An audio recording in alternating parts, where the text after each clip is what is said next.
Yan, hello. Inabangan nyo ba yung election kagabi kung sinong mga nanalo, di ba? So, wala tayong boses.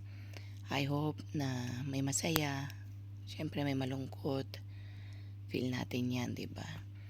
So, masaya yung mga nanalo, na boto natin. Ipag-pray natin sila na um, pag nakaupo na sila, gawin nila yung part nila. Bigyan sila ng knowledge, wisdom, understanding ng God para maituloy yung mga pangako, maituloy yung mga project at maging maayos, peaceful ang ating bansa, ang ating mamayan, ang ating city o ang ating barangay.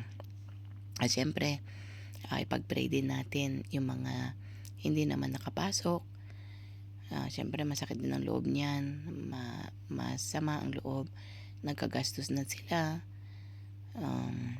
yung pagod nila, yung mga tao, mga babayaran lahat, even yung mga tao na hindi pumasok yung mga gusto nilang ipasok, masama din ang loob nila.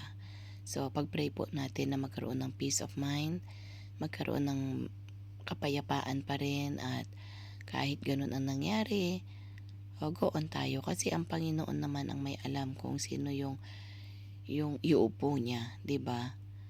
At yung nasabi natin nadaya o hindi or what, basta alam na ng Panginoon yan.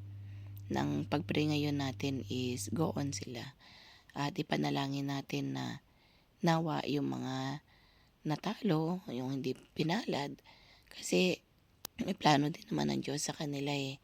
Willing lang naman silang tumulong din sa bansa natin, sa barangay, sa city, di ba? So magkaisa na tumulong sa bansa, tumulong, no? At walang away-away, magkaisa, kahit siya na yung inupo, nakaupo ngayon, at ayaw natin man siya o gusto natin siya, be respectful. Kasi siya na yung nandyan at siya na yung pinaupo ng ating Panginoon. Igalang natin sila, mahalin natin sila at go on. And then, yung mga hindi naman po pinalad, continue, pag-pray din natin sila hanggang maghilom. Malay mo, may planong iba ang Panginoon. And then by next is, go on pa rin kayo after 3 years ba? Go on pa rin, no? Na vote pa rin.